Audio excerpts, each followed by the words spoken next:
और ये भागवत साधारण ग्रंथ नहीं है। जब सुखदेव जी कथा को सुनाने लगे और परीक्षित जी कथा को सुनने लगे तो देवता अमृत का कलश लेकर के आए।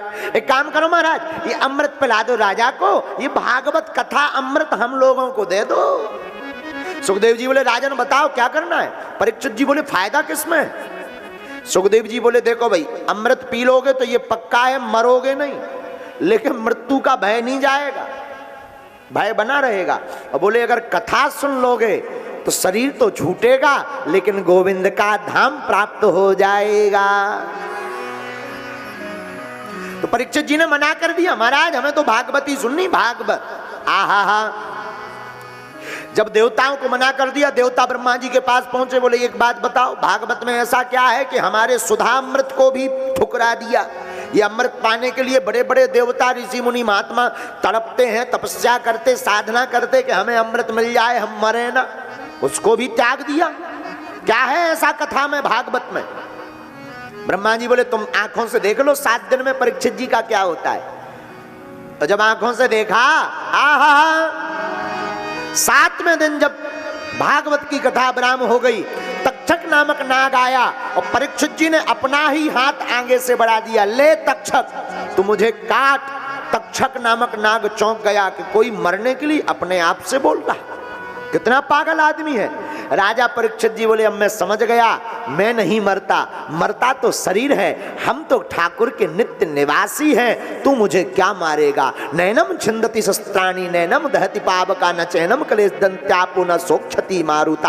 आत्मा को ना कोई मार सकता, ना जला सकता, ना काट सकता। इसका ज्ञान भान भागवत भगवान की कथा में प्राप्त हो जाता है। ऐसा व्यक्ति जीते जी मुक्त हो जाता है। इसीलिए भागवत जिंदगी में बहुत जरूरी है।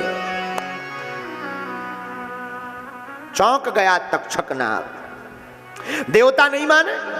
देवताओं ने एक तराजू ली, एक तराजू पर अमृत रखा, बहुत से ग्रंथ रखे, दूसरे तराजू पर भागवत को रखा। तो बोले हुआ क्या, लघुन्यानि जातानि गौरवेण इदं महत तदा ऋषि गणः सर्वे विस्मयं परमं ययुः।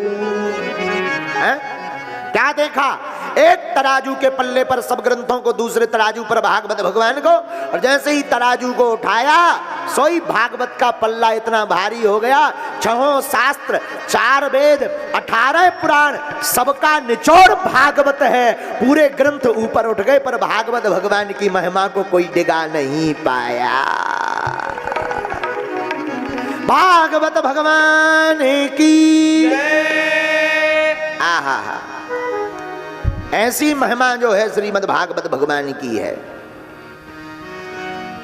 नैमिषारण्य तीर्थ में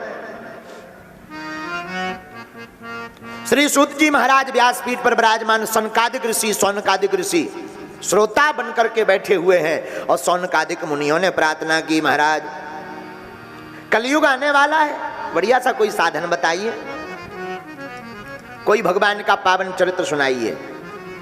श्री सूत जी महाराज गुरुदेव भगवान का ध्यान करके कहते हैं, देखो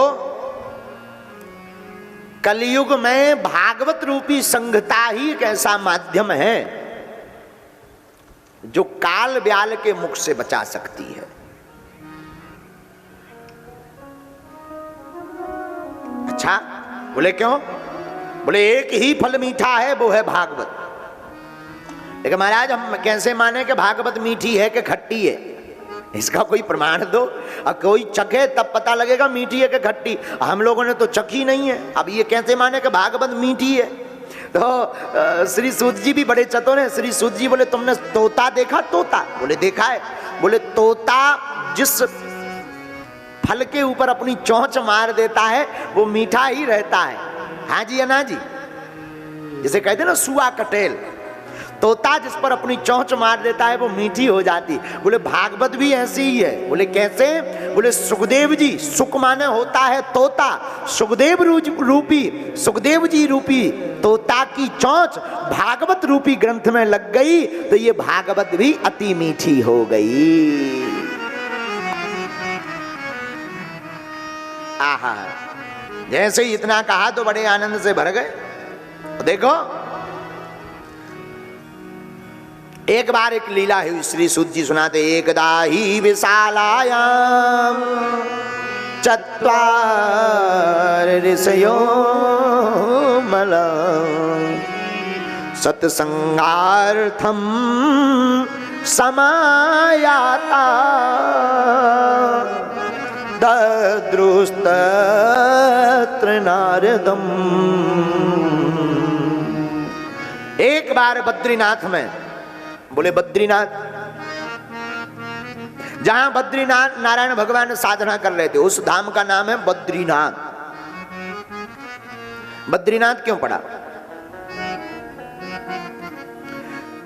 शीतकाल में भगवान श्री नारायण तपस्या करते हैं तो बारिश होती है, बारिश होती है, जब बारिश गिरती है बर्फ की तो मां लक्ष्मी जी रहती हैं साथ में, लेकिन जब बारिश होने लगती बर्फ की तो मां लक्ष्मी जी देखती हैं कि हमारे प्रभु बर्फ में ढक रहे हैं, तो वहां पर लक्ष्मी जी बद्री का मतलब होता है बेर का पेड़ बनकर के खड़ी हो जाती हैं ताकि हमारे प्रभु की तपस्या पूर्ण हो जाए। और बेर के पेड़ को, जिसे कहते बेरी का पेड़, बेर के पेड़ को संस्कृत में बद्री कहते हैं, इसलिए बद्री नारायण भगवान कहा जाता है, इसीलिए बद्री नारायण। नहीं तो नाम था लक्ष्मी नारायण, लेकिन बद्री नारायण क्यों? क्योंकि मां लक्ष्मी वहां पर बेर का वृक्ष बनी है, बेरी का पेड़, इसलिए बद्री नारायण भगवान की। एकदा ही विशालायाम चत्वार ऋषयो मला सत्संगार्थम समायाता दद्रुस्तत्र नारदम। नारद जी और चार कुमार सनत सनंदन सनातन सनत कुमार, चारों कुमार वहां पर घूम रहे थे, नारद जी भी घूम रहे थे। नारद जी ने देखा, अपने बड़े भाइयों को प्रणाम किया, भैया प्रणाम। खुश रहो नारद जी, कैसे हो? बढ़िया है। लेकिन मुंह क्यों लटकाए घूम रहे नारद जी? कथम ब्रह्मण दीन मुखा कुतश्चिंता तुरो भवान। साधुओं का मुंह लटका हुआ नहीं होना चाहिए, साधु को मुस्कुराते रहना चाहिए। बोले क्यों? बोले जब साधु ही नहीं मुस्कुराएगा तो गृहस्थी तो वैसे ही अटैक में मर जाएगा। और साधुओं को क्या चिंता? चिंता हो तो गृहस्थियों को, बाल बच्चे हैं, पत्नी है, लुगाई है, आफत है, रुपया कमाऊने, बाल बच्चों की फीस देखने, कमाई धमाई देखने। अब साधुओं का क्या ना आगे भैंस ना पीछे पड़ा, साधुओं का क्या आगे भैंस ना पीछे पड़ा। बढ़िया हंसो मुस्कुराओ। साधुओं को हमेशा मुस्कुराने, कई लोग हमसे कहने लगते गुरुजी, हम कहते हाँ, जो हमारे बहुत मित्र जैसे। वो कहने थे गुरुजी आप बहुत बड़े पद पे बैठ कर थोड़ा गंभीर हुआ करो। हमने कहा हमें गंभीर हो ही नहीं जा रहा, हमें नहीं होगा। एक जगह हम मर गए, एक तो इसलिए हम जाते ही नहीं है, एक आदमी मर गया, हम गए। अब देखना मेरे को सत्य, हम गए तो सब बढ़िया रो रहे, घर वाले भी रो रहे, मर गए मर गए मर गए मर गए, चलेगा। हम कि तप गए था, तप गए। हमें वहीं पर हमें बात याद आ गई। हम कि देखो बुरा ना मानो, अब रोना है सो रो लो, रोने से भीतर की गर्मी निकल जाती है। तो हमने कहा लेकिन एक बात बोले, तो एक जने बोले बोलो महाराज। हमने कहा देखो बार बार मरना नहीं है, एक बार बचना नहीं है। बार बार मरना नहीं है, एक बार बचना नहीं है, ये जिंदगी है। तो एक जने बोले कम से कम तुम इतने तो गंभीर रहो, इतने तो ना हंसो हो। हमने कहा हमें यहाँ और ज्यादा हंसी आ रही। बोले क्यों? बोले आप फिर भावना में बहते नहीं। हमने कहा देखो सच बता दें, जिंदगी में क्या रोना, हंसना ही हंसना है। जिंदगी तो रोने के लिए हुई है, लेकिन जो रोने की बजाय हंसे तब तो जिंदगी के मुंह पर तमाचा है।